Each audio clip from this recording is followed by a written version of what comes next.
I just feel like I've been around the block, ripping up fantasy stock, working around the clock. Look at the view from the top. Researching rookies a lot? No, I just be listening to pods. Yeah, one in particular, I'm just a messenger. Let me just pass on the rock. Browning, brunning, pruning, pronouncing ain't what he's doing. What he's doing is not losing, but infusing you with new things. And there's Dennis the Bennett, yeah. The man is a menace, yeah. Building a dynasty, some of the finest things. Promise you won't regret it. Sly as a fox, cultured in pop. Give him his props. Here is a thought, here is a box, and you cannot compare them at all. So don't even try. Careful with the news, but when you use a take, I take up Tony Fire. I mean Dyer, because anyone else is a huge mistake. Whoa, fantasy round table, fantasy round table, yeah. Fantasy round table. Come take a look at the crown, baby. Hey, fantasy round table, fantasy round table, woo. Fantasy round table. Come take a look at the crown, baby. Go. What is going on, everybody, and welcome to another episode of the Fantasy Football Roundtable podcast, proud partners of the Pigskin Podcast Network. You can find them at PigskinPodNet on Twitter, or you can search the hashtag TPPN. As we talked about on Friday, we are joined by a special guest. We have got Christopher Harris with us. You can find him at Harris Football on Twitter. We are excited to have you here talking all kinds of football. Chris, I'm sure you get this question a lot, but how did you get started in the fantasy football industry? How did I get started? I was finishing up a graduate degree in creative writing, and I had lived up a life of being like having a regular job. And all I really knew coming out of that graduate program was that I didn't want another real job. So I had done some freelance writing previously. I started doing some more freelance writing. It sort of just worked its way. It was a good timing. It was really good timing. It was right around the time of fantasy football starting to get really big. So 2007, 8, something like that. And, it just worked my way into a job with Yahoo, worked my way into a job with ESPN. I was at ESPN for 8 years, and then now I've been on my own for 7. So when you took the leap from ESPN, like I having been a musician, I imagine like creative writing, and so people who are creative, you're seeking something. So what was missing for you that you were like, I'm going out on my own to fill this space for me? What was that there? Well, I sort of was just leaving to leave. I was kind of just the overall, I liked it there. And obviously, like, who leaves that job? Like, that's crazy. That's, and I stayed probably a little longer than I should have for exactly that reason. Like, who leaves that job? I just had reached a point where I was kind of doing the same thing every year, which is what happens. I don't blame them so much. It's just what happens at a big place. And I would try to work my way into a new little avenue that I could work. And sometimes it worked and sometimes it didn't. I had a podcast at ESPN for a few years that people might remember. It was the Fantasy Underground. And I was informed that would not exist any longer for reasons unbeknownst to me. And I basically just got to the point where I was like, listen, this is fine, but life is finite. And I'm really just doing the same articles and the same videos and the same thing from year to year. And so I kind of left without a plan. I didn't leave so much expecting that I would get a really big podcast on my own. Honestly, it had to do with the time of year that I left. My contract happened to be up in the fall, right before the 2015 season. And if I'd left in January or if I'd left in March, I don't know what I would have done. But because football season was about to start and I had spent the whole summer writing their magazine and like being, familiar with everything I thought was going to happen in 2015, I thought, all right, well, I'll give it a shot. I have no idea how to make a podcast or host one or get ads for one or anything. But I'll try, I'll learn, and I'll try. And then I assumed that by the end of the 2015 season, 72 people would be listening. And I'd be like, all right, I got to figure out what happens next in my career. And instead, within like just a few weeks, it was like a rocket ship. It took off. And so never looked back. Well, congratulations. Do you ever listen back to those early ones that you produced yourself just to see how much the whole process has grown for you? Which would be worse? Would it be worse that it was way different, or would it be worse that it was exactly the same? It depends. I mean, Yeah. obviously it was successful, so you were doing something right. Sure. I think it probably wasn't so much the production, and it probably still isn't so much the production. I do produce it myself, and it's all done the same way. I do the whole thing in Audacity. I put it all together. I do sound drops. The whole thing myself. So I don't know that it would sound that different, and maybe that's shameful. No, there's nothing wrong with sticking with what works. Yeah. All right. So let's kind of move on into we'll start to talk the fantasy football. We're in dynasty season. Yeah. And it's startups, it's rookies, it's NFL news, what's happening. And so when I looked at your rankings, I'm going to preface this by saying I live in Columbus, Ohio. I graduated from Ohio State. I'm an Ohio State fan. My wife has worked there for 22 years. Even I was surprised, though, to see Chris Olave as your wide receiver 2. I think most people have him a little bit lower. What do you like most about his game, and how do you think he fits with what the Saints are going to do this year? I want to preface the entire conversation just getting it out, and everybody who follows me and listens to my show knows that I am not a college scout. I don't have time during the NFL season to watch college football really at all. I'm not up on these dudes in the slightest bit. I know their names, and that's about it. My shtick is basically I watch every single NFL game. Right. On within so Sunday. You like the sound of his name. by Monday night, during the season, I've watched all 16 games. Right. So I am focused on that stuff. So what I do when it comes to pre-draft season, I'm kind of I'm tabula rasa. I am a blank slate for the people who do that work to write upon. And I have them all on my podcast. I have a bunch of draft experts who come on, and I say, what about this? And what about that? And I play the dumb guy, which is convenient because I'm super dumb. And they kind of fill me in. And so what I've liked the most about Olave, and what I've been told about him, and then what I've been told other people who are in the industry like about him too, I have some friends that work for NFL organizations, is just like the combination of speed and polish. Obviously you saw him make a whole bunch of big plays, and that seems like that's available in New Orleans. And from a dynasty perspective, I'm not going to assume that Jameis Winston's the quarterback, or that anything that's there right now resembles Michael Thomas might not be there in a year. But it does seem like big plays are going to be a part of his repertoire. And then as far as a route runner, and all anybody talks about is his smoothness and sort of natural ability. And that sounds good to me. I don't think it's a rookie draft among dynasty players where there are a lot of sure things. And so if you tell me I can line up and with one of those first few picks get a guy who probably doesn't have the ceiling of Jameson Williams, probably doesn't, but Jameson Williams has his own issues. But I think the floor is really high, and I'm sort of locking in, the 2022 version of wide receiver 2 production, which is rare. I think these days there are a lot of wide receiver 3s out there, not a lot of wide receiver 2s. That's interesting to me. Do you have any concerns now that they've added Jarvis Landry about having what his production might be in 2022?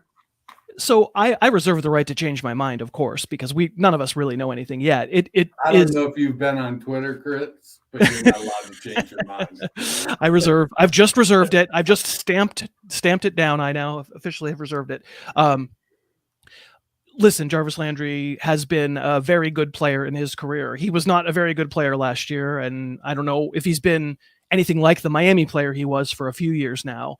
I really liked him in his heyday, but I don't even understand exactly how he fits. If we want to talk offensive scheme, does Michael Thomas play the slot? Jarvis Landry can't play on the outside. I had the choice when I put Landry into my season-long ranks, very low, among the top 80 receivers, I put him like 68 or 72 or something. I had a choice to say, all right, this is a reason to lower Olave. And I consciously didn't make that choice. And really that conversation seems like it's way more relevant for redraft than for dynasty, just because how long, Landry's not going to be there long, and Michael Thomas might not be there long. but your point is still taken. I mean, 2022 is the most important year in a dynasty league because I would like to win this year. So it's fair. And I don't have Olave real high in redraft ranks, but it just feels like his career floor is pretty high. Yeah, I'm an Olave fan. Like at Dynasty Nerds, one of the things we've talked about Olave a lot is that he has the propensity to catch and fall. Like he doesn't do a lot after he catches the ball. And I was surprised that he was 6 foot tall when he went to the combine. Even he just sometimes he plays a lot smaller than that. But he is fast and he is a great route runner and he gets open. And there's a home for that in the NFL and in fantasy. Especially against zone. I mean, we're going back to the days of zone, man. Like defenses are playing back. You know, there's a reason why Christian Kirk just made a lot of money. I don't think Christian Kirk can beat a lot of outside corners one-on-one. I think it's proven that he couldn't, but finding spots, running a good route, finding a spot against zone where a bunch of people are kind of responsible for you, but nobody's glued right to you. There's really a big place in the NFL for that kind of player. Besides which, I think we're convinced Olave's faster than someone like Kirk and can play on the outside. Yeah. Yeah, I think he's just a tiny bit bigger than Kirk, and so I think that will help him on the outside. So, did you guys have any questions about Olave? I mean, other than how dare you? Yeah. No, I love it. I think the way that you worded the wide receiver 2 part, I think, is very underrated in what a lot of people look at Olave. Like everybody just wants to go for the boom, and I think Olave is a very safe option. I mean, you talk about he just came back for his senior year at Ohio State. You mentioned the guys that you talked to said he's very polished. I think that comes with the age. He's a really good route runner. I think he is one of the few wide receivers. I think both actually the Ohio State guys, him and Garrett Wilson, are guys who could step on the field and immediately be good for their NFL teams. But everybody shoots for the moon, right? We know Drake London has this upside. Treylon Burks has this upside, or I do agree with you. Like, I think Chris Olave could immediately come in and be a wide receiver 2 for fantasy. And even if he never outproduces that, you have to have at least one wide receiver 2 in your lineup somewhere. Not everybody's rocking with Devontae Adams, Tyreek Hill, and DeAndre Hopkins as your starting wide receivers. You've got to have guys who you can fill into your roster. So I like that call a lot. This is more of a redraft question. There are a lot of rumors that Drew Brees might actually be considering coming back. Does that hurt your projection for him at all? Because I would assume that, having Jameis Winston there and how much they likely would pass the ball with him would probably boost that offense a little bit more than a Drew Brees coming back from practically being retired. I don't think he's coming back. I think he was just a tweet. He was just kidding. But we'll take it. We'll take the question on its face at first. I saw what that Jameis Winston offense looked like before he got hurt last year. There probably wasn't a more conservative offense in the league. They were like, please God, Jameis, do not hurt us. That they were really, really managing him, really tighten the reins to get crazy Jameis, the guy who on my show I call the wacky waving inflatable arm flailing tube man. He's a crazy man. He's probably the most aggressive player in the league at that position, and he's not good at it. So I don't even know if the offense would change that much. This offense probably isn't going to be gangbusters, go crazy down the field, even with much better receiving weapons, just because I don't think they're going to trust Jameis. It strikes me as Sean Payton felt that way, and his disciples will probably all feel that way too. But I would still rather have current contemporary Jameis Winston throwing the ball than washed Drew Brees, who we all know couldn't push the ball down the field really at all those last couple of years. I don't think we're going to have to worry about it though. Yeah, Brees kind of like Ben Roethlisberger at the end. It was all he had it all up here in the head. He just couldn't get it out the arm. And yeah, I mean, you see that with a lot of QBs. And I think Brees was just reacting to all the talk about him not being back at NBC and people starting to talk shit and classify him with Jason Witten as commentator. You never know. He could have used that year away to go on the Tom Brady child sacrifice plan to maintain that youthful Wow. So, that's the Peter Thiel, literally getting the blood of the stem cells of young people injected. That's actually So far, it's just Tom Brady and Tom Cruise. They might expand it outside of a Tom. That's You right. never know. Well, sticking with the wide receivers. So Pittsburgh is notorious for being able to identify and develop wide receivers. So they've got Deontay Johnson, they've got Chase Claypool. They've let Hines Ward go years ago. They developed him. Antonio Brown, small school guy. Lots of guys have came through there, and so their reputation is all about the wide receiver development. With Deontay Johnson heading into the last year of his contract and Chase Claypool kind of being mediocre last year, they went out and drafted George Pickens and one of Matt Bruning's favorite guys, Calvin Austin III. So you have Austin at wide receiver 16. I think you have Pickens at wide receiver 8. Do you think that there's did the Steelers' ability to develop receivers, did that impact your rankings of those two guys at all after you took in all the information from people on your show? I wanted it to, but I make a pretty clear and I break a promise basically to the listeners. I'm really not looking at consensus ranks, and I don't know whether that means I'm high on them or low on them. I don't know. I meant to. I do respect that development process. It's pretty clear that it's lasted over more than a decade. You forgot Juju, right? You didn't forget, but Juju was part of it too. He just left. Sure, but Mike Williams, Santonio Holmes, it counts as development, and they're very, very good at it. So I definitely meant to. I think those two particular draftees from this year, they bring fun upside and also potential questions and concerns. Like Pickens feels like, for the good things that people say about George Pickens, why wasn't he a consensus first round pick? I think there was some thought that he might be at one point in his career. And it feels like there's just been something missing, and maybe the Steelers are awesome at bringing things that are missing out of players. And let's see about Chase Claypool, right? The thing you said before about Ben Roethlisberger was really smart, and maybe all that was missing last year was, we just can't go down the field, which is where you shine. Right. And Pickens has to be kind of that perimeter player as well. And then, like, you tell me, is the other kid a wide receiver? Is he running? Like, how are they going to use him? It strikes me as it struck me in the ranking of them that there's a negative just in that you're the second receiver your team took in this draft. But like maybe more valuable to an NFL team right away than to a fantasy team, because is he really a receiver, or is he going to be a slash type player, but not of the Debo sized player? But I don't know, Matt, you tell me what I'm missing on him. He's going to be playing slot back Rhapsody is what he's going to do. Slot back Rhapsody. There you go. I mean, I just love him for his speed and his separation. And I am definitely counting a little bit on Pittsburgh developing him, but I do think Deontay is in his way. And I feel like with the way they use him and just kind of the player he is, even though Pittsburgh typically doesn't re-sign those guys, I do think Deontay is more likely to be re-signed than like a Chase Claypool.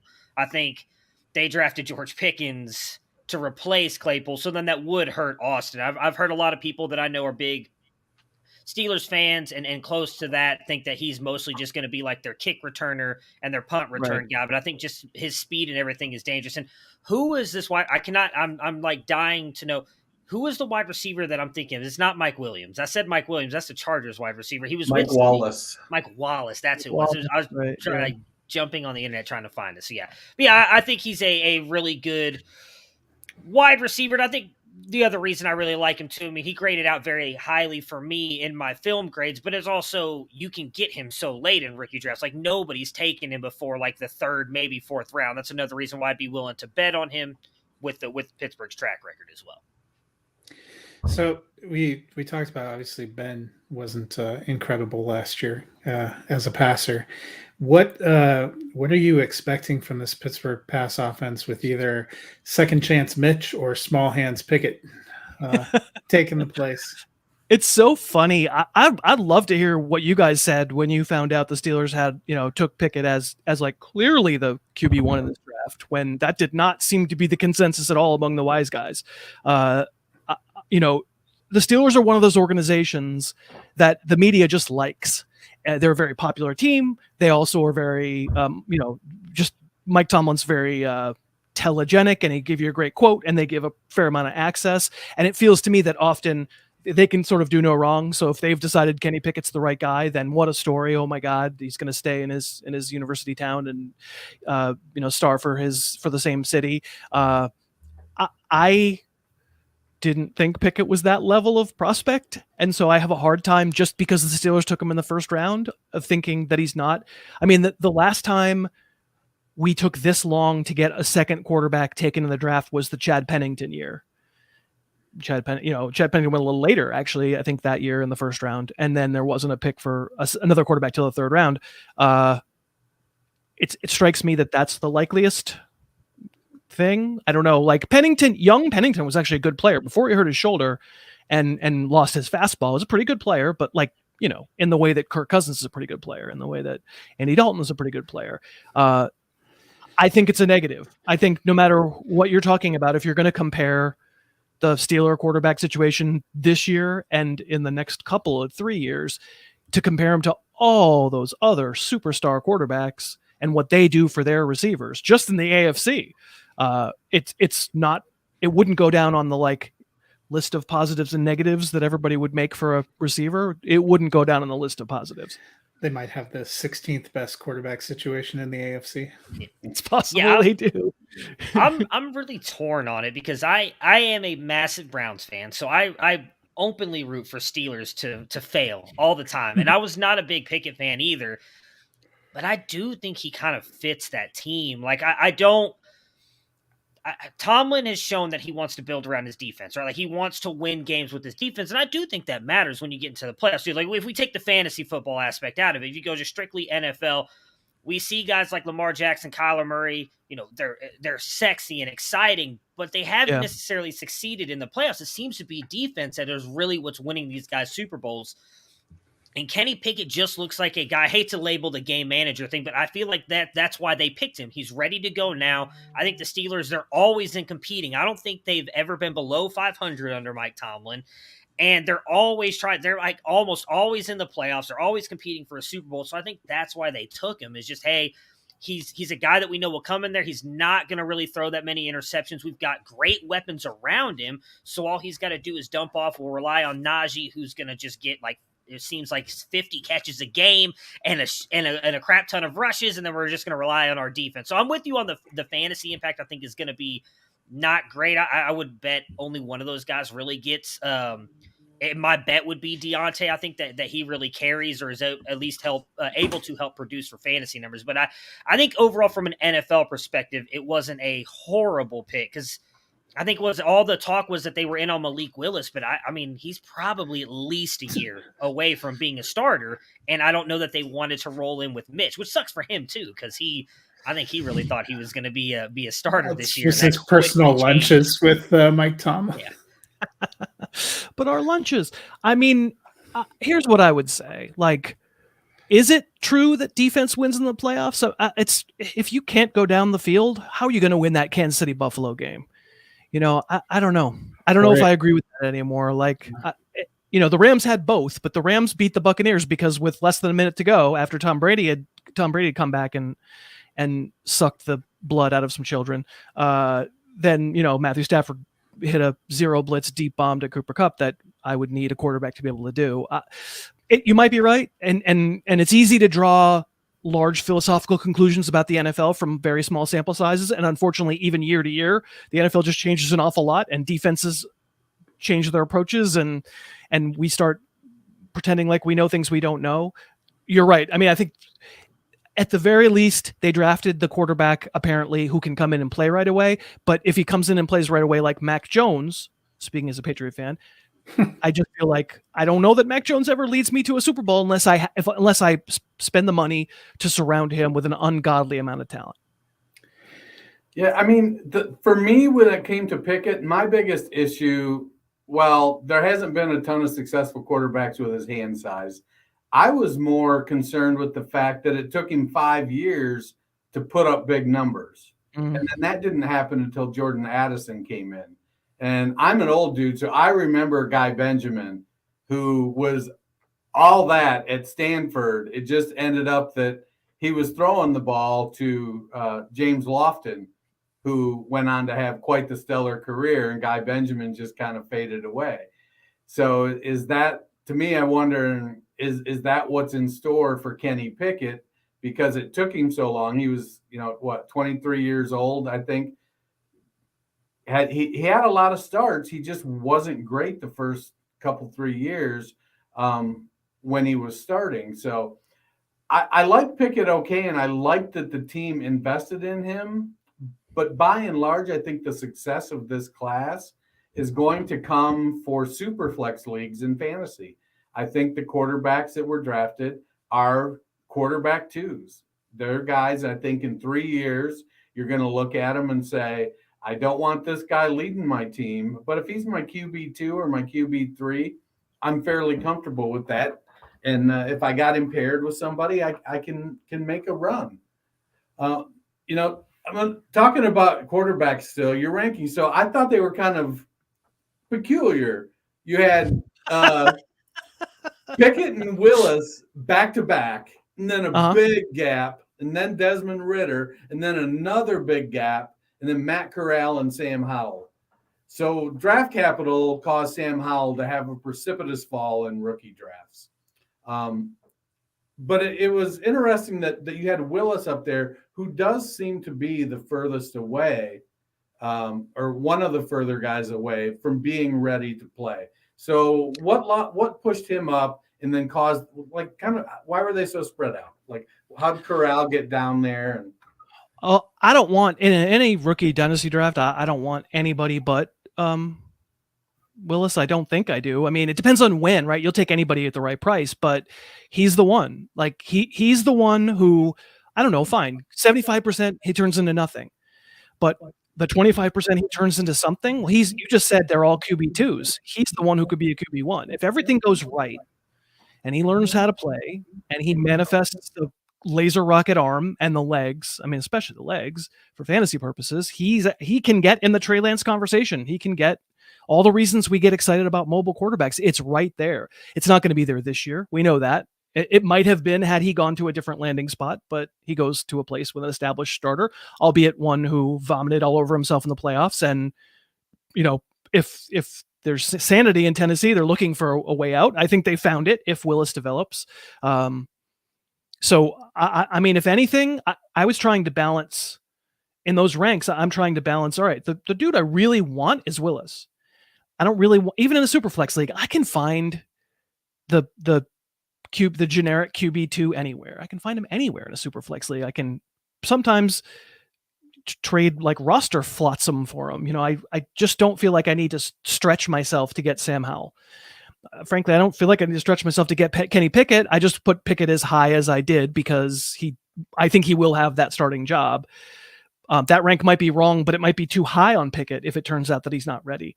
So the way I approached the quarterbacks for Dynasty this year is I don't think any of them are going to ever be good for fantasy, except for I give Willis a puncher's chance, and it's worth taking a second, late second, early third, mid third, kind of draft choice on him. No higher than that though. Crew here recently. I lost that. Sorry, I didn't hear you. I said, I think I just saw Roster Flotsam open for Motley Crue here recently. Roster Flotsam. Yes, sir. So a lot of people were high on Matt Corral, and in the pre-draft process, he was hampered by the injury and really didn't get to show anything. He also is, in my opinion, the one who kind of went to the worst quarterback situation, or the worst team situation. I feel like a couple of years ago, I was like, I think Matt Rule is really going to be good, but he's kind of turned out to be not good. Do you have concerns that if there was any hope for Corral, that it's just going to be washed away here in the first contract with lousy coaching? Well, Matt Rule could and maybe is one season away from not being there. And, if you're drafting Corral in a rookie dynasty draft, you're not taking him for this year, obviously. Sam Darnold won't be there. Like long term, we're clearing out a lot of stuff that could be conceivably in the way. I mean, I don't want to palm myself off as someone who's watching all his college tape, but my impression from what everybody says is that he had some nice moments, but he had some real head scratching, weird read, terrible bouts of inaccuracy. Just like maybe you could say he's got some of that same like low floor, high ceiling that Willis has, but without the crazy potential for, first of all, not the huge cannon that we think Willis has, and then also not the potential to just win fantasy games by running. That just doesn't sound like somebody who's got that profile. Now you guys can disagree with that profile, and I'm kind of being a composite of other people's opinions that they've told me, but that doesn't sound that interesting to me. Sounds like Carolina got Sam Darnold's cousin. It's good that they have a spare just in case. I mean, the question I have about Sam Darnold is: are we even at the point where his highs even seem high anymore? Well, do you think he's going to end up? It sounds like you think he's going to remain the starter there in Carolina. It seems like they've decided they're not going to go try to trade for somebody, which is intriguing. I don't think we would know one way or the other. No one's going to tell you, oh yeah, no, we're going to trade for Baker Mayfield in August. You just wait. They're all trying to pretend like they've moved on. After 2 games of watching Sam Darnold and his cousin try out for the job, or potentially two practices. But that story is not over because Mayfield probably can't be on that roster. After what he said, and after, frankly, he's right, the team didn't treat him very well. I don't think Mayfield can be on that roster, so he's gonna go somewhere. The question is, does he go somewhere where a Seattle, a Carolina, where there's a job just sitting there waiting for him to play this year, or does he go somewhere where Tampa, where Brady's going to retire next year? Although again, plasma children, we know, but sit for a year and then take over a situation. Not that I'm positive that he's great, although I think he's much better than Drew Lock and Sam Darnold. I don't think Pete clearly doesn't, because I don't know if you know, but he thinks Drew Lock was the best quarterback prospect in this class. The thing is, we call him Petey Sunshine. We're all better off if we just never know what most of these guys ever say, because they don't have any incentive to tell us the truth. So Pete Carroll has no incentive to say, yeah, I really wish I had Baker Mayfield. He's going to try to talk crap about everybody else and talk up his own guys, and then eventually he'll make a trade or not. He wasn't going to trade Russell Wilson until 5 minutes before it happened. He swore up and down. My favorite was that he made that comment about. So I'm a obviously diehard Broncos fan here in Colorado. A lot of tears were not shed when Drew got shipped out. But the same day that he made that comment about how great Drew Lock was, somebody in the Denver Broncos fan chat posted an article from Seattle that said Geno Smith was winning the competition so far. I mean, but nobody's winning any competition yet because it hasn't started, because there's no real facts until August, and even then there's not that many. And by then we'll see about Mayfield. So moving on to the running backs now. Breece Hall is the cherry of this class. He's the top guy. I think he landed in a good spot despite my desire for Michael Carter to get a real shot. I feel like that's going to be a 60-40 kind of proposition most of the year there. But Isaiah Spiller was all through the run-up, even after his subpar testing, he was kind of the RB3. And at Dynasty Nerds, we had him basically we had 3 tiers. There was Breece Hall, and then the next tier was Kenny Walker, then the next tier was Isaiah Spiller, then it was the rest of the guys. And then Spiller tested lousy, and he dropped so far on a lot of people's rankings. But you have him at RB4. Yeah. How much of that is situation? Do you feel like he's going to be able to step right into the role there with the Chargers and become that big back complement to Austin Eckler and get 175, 200 carries? That's the question, and I don't think anybody really can answer it until we know for sure. I've just seen a parade of people who I knew, because I'd seen them play in the NFL. I knew they couldn't play, I've seen them all scale Mount Eckler and, be the component back, the second back, the one who would maybe take some of the heat off of Eckler. Like, I love the way the Chargers used Austin Eckler last year. I think the touchdowns are tough to assume that's high teens. That's probably rough, not going to happen again. But I like the fact that they don't treat him like McCaffrey. They don't. He's a little guy. They don't beat him to hell. And to me, that means if you could find one other guy who could be relied upon consistently, that dude would have some value in what seems like a pretty good offense and what seems like the right kind of work in situation where most of the pass blocking pressure wouldn't be on you, and you could just kind of imagine the role over this past couple of years of all those other Charger running backs. If they all went into one guy, you'd be kind of interested. So I don't know for sure that Spiller can be that guy, but sure, it's not the worst of like platoon idea situations. And then I'm kind of with you guys. Like, if you're going to tell me the reason that who knows really why Spiller fell? It can be a whole bunch of different reasons, right? On different teams' boards, it can be for all sorts of different reasons. But if you're going to tell me that the reason was because they didn't like him in the underwear Olympics and they're going to ignore him actually playing football, like, I think that's an awesome buy opportunity. I think I'm much more willing to take the chance,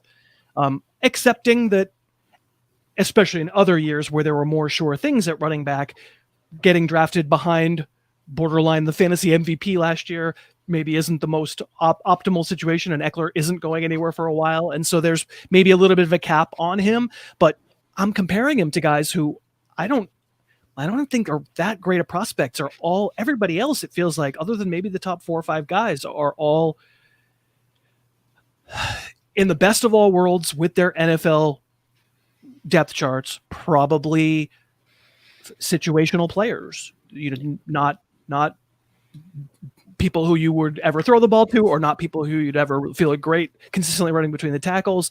That if you're going to, Spiller seemed like an all-around prospect to me. And I don't even think he's that bad of a pass catcher. He's not going to get to that much with the Chargers. So, like, maybe in some other year, this landing spot would kind of feel bad because he hasn't, he wouldn't have the opportunity to like flat out win a job and then win you a league. But given the rest of what's on the docket of that's available, if I'm like somewhere near the turn, maybe early second, I don't see a lot of other running backs that I like better. And I don't know that I think we're through more receivers at that point than we are running backs, but I don't see any more sure thing receivers either. So again, maybe this is another Olave type thing where I'm going, I feel like I'm hitting a solid double here. Yeah, I 1,000% agree with you. I don't know why he's getting discounted so much. I do think some of it is what you just mentioned. Like, we built, I shouldn't say we, but people built him up so much, and then he goes out to the combine, doesn't test well, doesn't have a great pro day, and then he lands with the Chargers, and people are just fading him. But you just mentioned they use Eckler in a really good way, but he's dealt with some injuries as well. And for me, and again, I like what you said earlier. I'm not a college scout. I'm not an NFL scout. I'm sitting on my couch here in Texas. I'm not working for an NFL organization. So I may not know at all what I'm talking about here, but for me, he graded out as like a top 3 receiving back in this class. Like he's a very good receiving back. He posterized a kid in college going up and catching a ball. So if Eckler goes down, I do think he's the perfect complement for him. And what you're getting him in the second round, like that has now been baked into his cost with how low he's going. Like he never moved off my RB3 even going as late as he did. So I love the ranking for him. I've been completely befuddled by why he's fallen so much for so many people, because coming into the draft, he was right. Everybody's like, oh, it's definitely Breece Hall, and then is it going to be Spiller or Walker? And then James Cook, who was it? James Cook, Rashad White. There's somebody else that went. I can't remember now. Tyrion Davis Price. Like all these guys go super high. It's like, oh, Isaiah Spiller sucks now. Let's drop him down to like RB 15. And so, yeah, I was very curious. I was happy to see that you had him where you had him ranked. Well, I have seen him rising I'm in 20 dynasty leagues, so I'm in a lot of rookie drafts. And as time has passed, Spiller is rising back up to the end of the first round. There's noise there, right? Like I love noise when it kind of for dumb reasons, it obfuscates what a much longer body of work tells you this guy's capable of, and then he doesn't run fast in not uniform clothing, and suddenly he's bad. Like, and like, let's not get it twisted, because guys fall in the NFL draft for all kinds of reasons. It's not all just because every 32 teams decided he wasn't worthy of a second round pick or a third round pick or whatever. Like, it can be medical red flags that we don't know about. It can be not about him at all, but rather we don't need a running back, or we just liked this running back a little bit more, but we're agonizing between Rachaad White and Isaiah Spiller, and we picked Rachaad White, and then, oh my God, he lasted another 60 picks. I love that what you're saying. I don't think that I've said I'm going to repeat myself, so I'm going to stop. But like, I don't think the evidence that he's made bad by the fact that he fell in the draft. So did you do rookie rankings before the draft? I did not. Okay. I was just curious. They would have been alphabetical. Yeah. He would have been very low among the running backs. They're still ranking. No, I was just because you have James Cook at 3, and so I was curious. I was wondering to myself how much draft capital and opportunity in Buffalo played into that ranking for you. Yeah, I wouldn't have had Cook as high as Spiller from the conversation. Brett, you guys know Brett Coleman, but Brett Coleman's a good pal of mine, and he came on the podcast and did the running backs. And he actually, I don't mean to light him up here because I'm not positive he's the one who said this on the show, but I think he is. He liked Zamir White more than he liked James Cook. And Brett, if you hear this and I'm wrong, I apologize. Someone on my show said that, and Brett did the running back, so I thought it was him. But James Cook, there wasn't consensus on the better Georgia running back, I don't think. But you can't ignore landing with Josh Allen. You can't ignore that the skill set, if he really is Alvin Kamara light, then you can't ignore how well that fits and how much the running back has like maddeningly not been part of the pass game for these couple of years of Josh Allen's emergence. I just think you have to go, all right, well, situation counts for something. And I don't love to pretend that I know NFL situations before the seasons come along because they change so much every year. But there are a few things we know from year to year, and it's starting to feel like Josh Allen as a top 3 quarterback is one of them, and as an offense that's going to be really aggressive is going to be one of them. And so no, in no way do I think Devin Singletary completely goes away. I think he's a good player, but there's something that Dalvin Cook potentially brings that they just haven't used Singletary yet, and that's receiving. So I was going to ask you about that. You mentioned the kind of receiving. Do you think it's the personnel Buffalo has had or the scheme that they run? Because it didn't seem like running backs were a huge part, but now Brian Daboll's gone, so maybe there's a lot of moving parts. Yeah, like I think it's a good point, and we never can know the truth. We don't know. Like they ran a lot of 4 wide. Frankly, they occasionally ran 5 wide. It wasn't the 4 or 5 that we expected a lot of the time. Like Isaiah McKenzie all of a sudden like kills the Patriots, and you're like, oh great, I had Gabe Davis that week, sweet. So it's a lot of guys in the way that Arizona has a lot of guys, right? And therefore, is there any work there for a running back catching the ball? Like I wouldn't want to turn it into Harris went on that show and guaranteed James Cook would get 60 catches as a rookie, but we know that if he's taken in the second round of the NFL draft. He was, right? I'm not end of the second. Yeah, he was, second round. Right. So, like, if he's taking this, they see something in the skill set, and I don't think anybody looks at James Cook and thinks he's like Dalvin. He's going to run over guys in the middle of the field. He's got that quick twitch vision to make linebackers miss in the hole. Like, I don't think that's why you take him in the second round. I think you take him because he's a monster in space and really fast, a big play player. So, boy, I think you have to build something, maybe not this year, but at some point, I think you have to build something around that skill set. Yeah, I saw a couple people kind of work in the theory that James Cook wasn't necessarily a satellite back, but he was more in the vein of the smaller workhorse backs like Devonta Freeman or Jamal Charles or Priest Holmes. Those guys who carried a big load, but they just weren't as big. But they were able to, in their running process, avoid taking a lot of really big hits. Do you think, well, I guess you haven't really, it'll be curious to see moving forward if he, is he going to get 200 carries? Because he is kind of that Christian McCaffrey size, about 5 pounds lighter. And so I get nervous about guys like that carrying the ball a lot. A lot. The key is a lot. We love those guys on a per play basis, and for fantasy purposes, they work out great when it's Austin Eckler. What's Austin Eckler for 12 carries and 6 catches in a game, and 3 of them were between the tackles. So just isn't a lot of like unforeseen high impact collision. Bring it on. When it's Christian McCaffrey getting 30 plus, it's awesome for however long it lasts. It's awesome. And I've taken a raft of doo-doo over the past 2 years for not ranking Christian McCaffrey as my number 1 player, but I just don't like the way they use him. And in one way, I love the way they use him. Love it. Until I really don't like it at all. And then I truly don't like it. So until you don't have a replacement in your lineup. Yeah, there is none, right? There's no dude out there who's just sitting around going, hey, I'm guaranteed to get 30 touches every week. I mean, frankly, I don't love the way the Titans use Derrick Henry. I think there's something to be said, just like, can you please make him last the season and give him 7 fewer touches a game? I would just be so indebted. And they may have drafted the guy who could do that, right? They drafted another big running back, but anyway, the good news for the Panthers is they went and got Derrick Henry's backup to be Christian McCaffrey's backup now. So maybe yeah, I'm sure that will work out great. I have one more running back sad backfield question for you. So there was probably like a 48-hour period this offseason where we could really cheer for Antonio Gibson. And then J.D. McKissick changed his mind, decided Buffalo Winters were not for him, and went back. Right. And then they went and drafted Brian Robinson.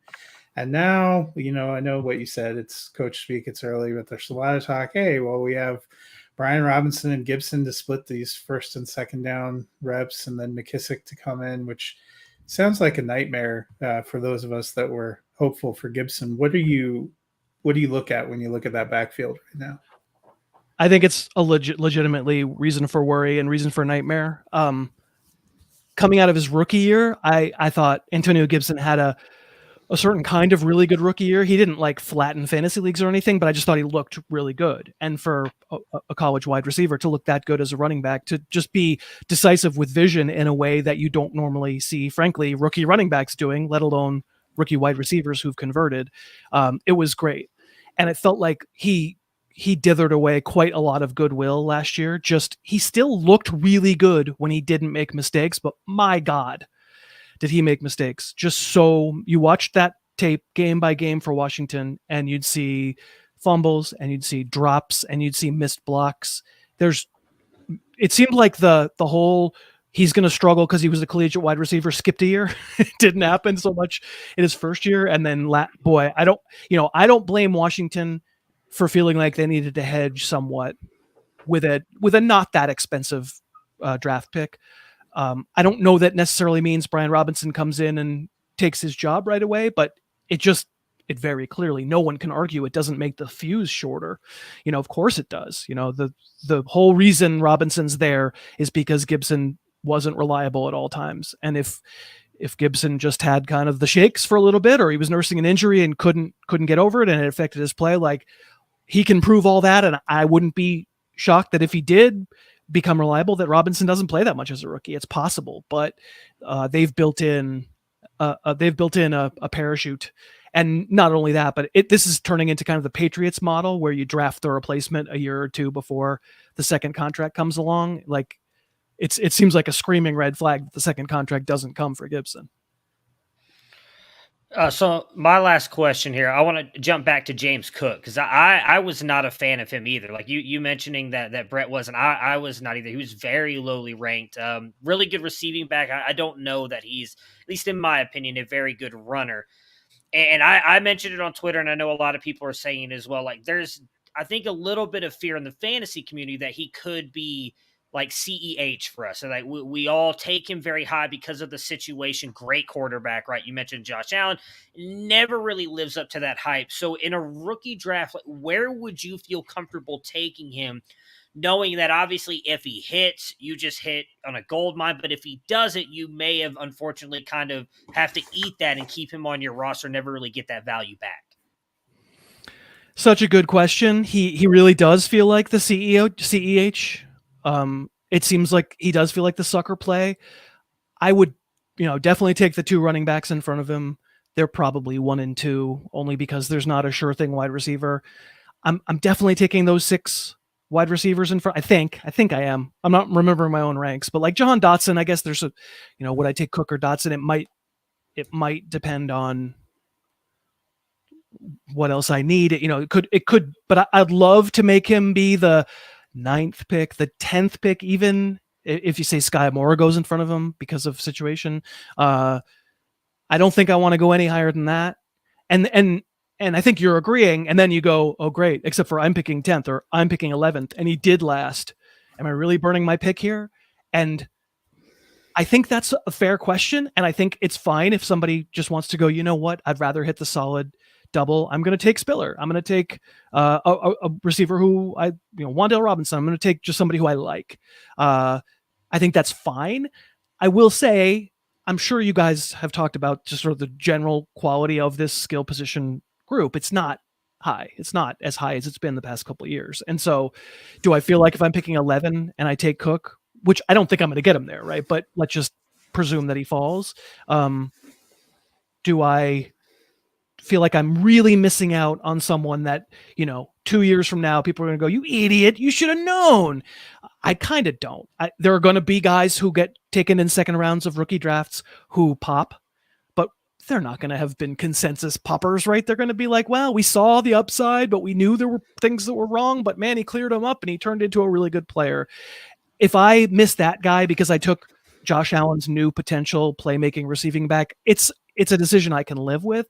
But Matt, if your point is I'm picking 5 and I don't want to take James Cook, I think I'm right there with you.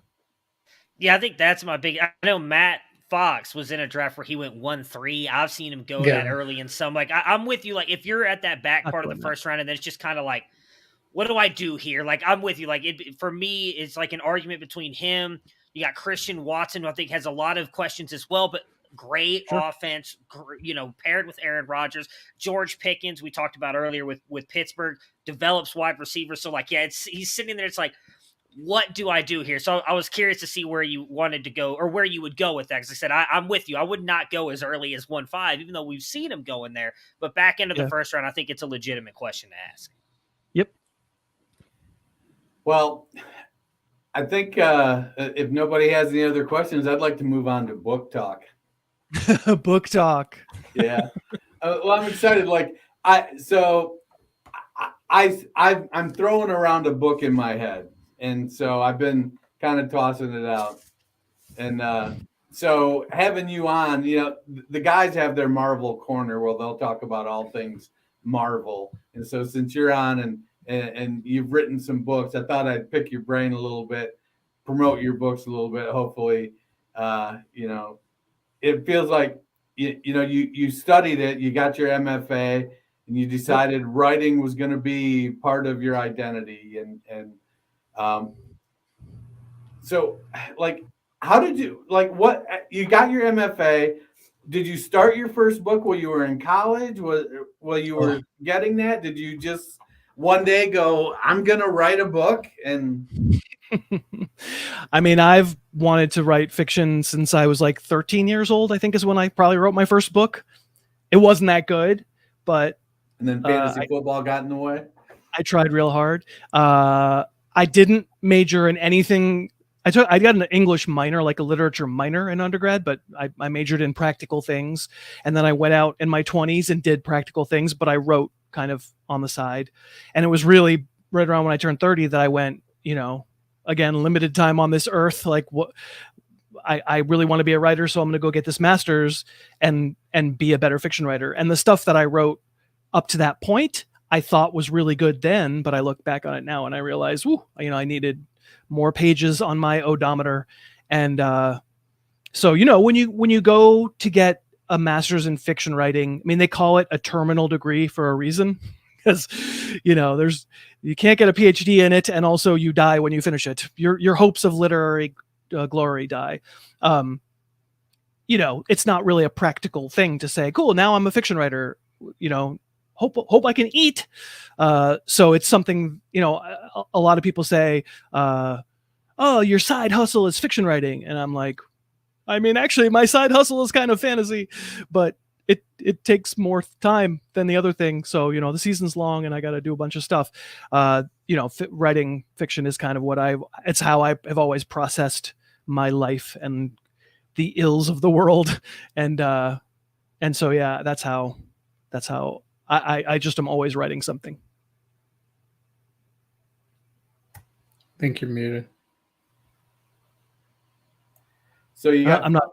Oh, there you go. Yeah, I muted myself again. So you got 5 books listed on your site there. Which one was the first one? Yeah, I thought so. 4, I think. Oh no, I thought I saw 5. I think I've only written 4. Pretty sure I've only written 4. Well, the first one's this book that I held up. It's got little football men on it. Can everybody see that? Flatback Rhapsody. Yeah, the callback. It's about a pro football player. It's about I guess it's like a Danny Woodhead type. Calvin Austin III. He's trying to make the Detroit Lions and trying to stick with the Detroit Lions, and then it's basically a season in the life. And I think it's pretty good. I think it's pretty funny. And yeah, I have that's the first one. That's the first one I ever got published. It did happen after I finished MFA school. I had gotten some short stories published in some literary journals. They weren't sports related or anything, but I started to write a baseball novel, and my agent at the time, she said, and I started to work for ESPN, and she said, "Great. A baseball novel sounds great. Remind me again what you're known for." And I said, "Well, I'm not really known for anything." And she said, "Well, if you're known for anything in your professional life, what is it?" And I was like, "Well, football." And she said, "Yeah, football." And I took the hint. So I stopped writing the baseball novel and wrote a football novel instead. They're good at their job like that, aren't they? I don't have an agent now. Any agents that are listening to this, any literary agents, give me a holler. I haven't had an agent for my last 2 books. I've worked directly with a publisher who's great. So like, I'm not trying to, he's probably listening and going, "What, jerk?" But yeah, it's good to have an agent. Well, so your books span different genres. You got some suspense, like The Big Clear. That seems pretty cool. Coming of age with the War on Sound, post-apocalypse with Tulsa. Like, how do you develop your ideas, and like what helps you get from, hey, I think I got an idea, to the page and starting to write? It's a hard question to answer. It's hard to know when you have an idea that it can. I've started writing things that I never finished, or that I never thought that I like abandoned because it just wasn't a book. I wrote a whole book that since Tulsa, I wrote a whole book that was short, and it's fine, but I don't really particularly ever want to publish it. Like what I don't know. You have to want to spend a lot of time with it. You're going to the book that I'm writing right now, I started in the summer of 2019.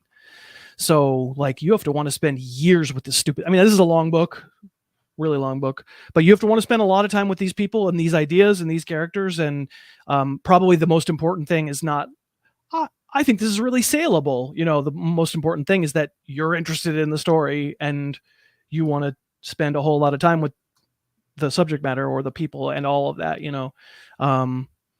The answer is probably different for each of my books. Like The Big Clear, I wanted to write kind of a revisionist. I'm a huge fan of Chinatown, the movie Chinatown. Right. Huge fan. I sort of wanted to write a revisionist neo-noir. And so it's kind of a action-y, like one long weekend in the life of someone who's kind of like a stoned private detective. War on Sound is about a band. It's about musicians trying to make it as a rock band in an era like, the sort of early teens, where rock bands weren't making as much money and weren't getting signed as much. And I went and saw a billion shows and talked to a lot of musicians and wrote a big long book about that. Tulsa, I wanted to write. There was a lot of apocalypse. It's not really the apocalypse. It's just all the electricity goes out and nobody really knows why. And I thought that was a cool idea for a book.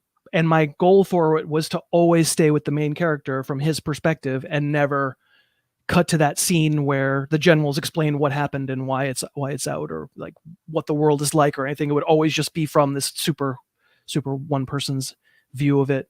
So I guess the answer is different for different stories. That was boring. Sorry. Oh, I didn't think it was boring at all. All right. Thank you.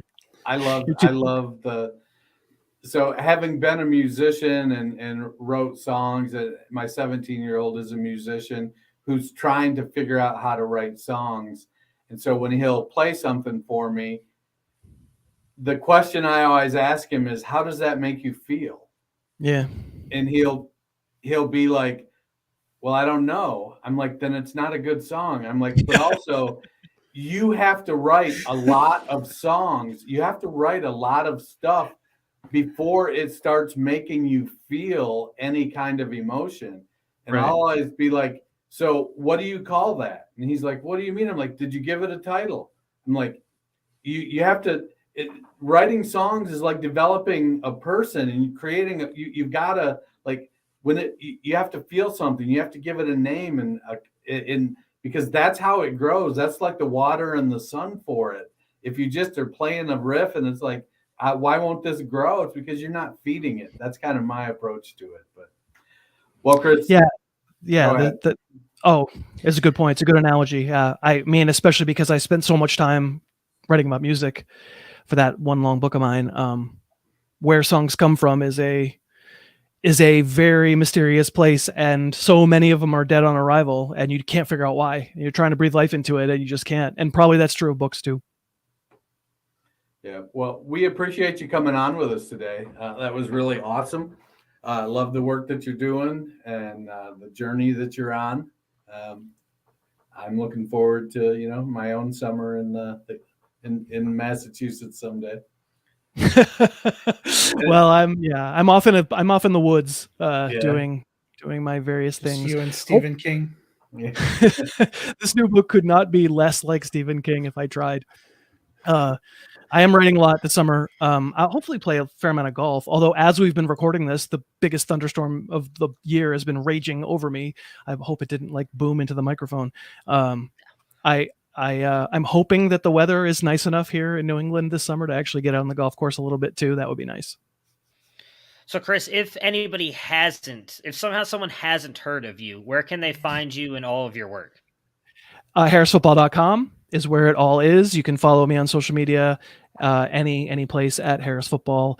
And if you're interested at all in books, just go to Amazon. There's plenty of books there. I appreciate how many of my listeners who probably couldn't give two craps about my books have gotten them because they like me. That's really nice. But if people like the subject matter, that would be good too. Well, now we know too, thanks to what you shared. Decades from now, when your estate releases your final unpublished manuscript, we'll know you wrote it a long time ago. You just didn't want anyone to ever see it. Oh well, that one, yeah, that one I don't feel so weird about. This one that I'm working on now, what's crazy about this one is it's been getting on almost 3 years, and I'm getting there, but it's not that close to being done. It's already like 100 pages longer than my biggest book, which was already very long. And it's funny we were talking about titles because I have a lot of candidates for titles, but I don't really have a title for it yet. So the Word document for 3 years has been called Sprawling Future Epic. And I don't think I'm going to name the book Sprawling Future Epic. That would be very meta. Now you have to. Now you're on a podcast. You have to do that. Yeah. I'm hopefully the perfect title will, like this storm, hit me between the eyeballs. That's how it works. That's just what it does. Well, Chris, thank you so much for taking some time out of your day to join us and talk a little bit about football and everything. We really appreciate it. Everybody, we will be back again on Friday. Make sure to follow Chris at Harris Football and check out harrisfootball.com. You can get his books and everything else that he does for fantasy. We'll talk to you guys again soon.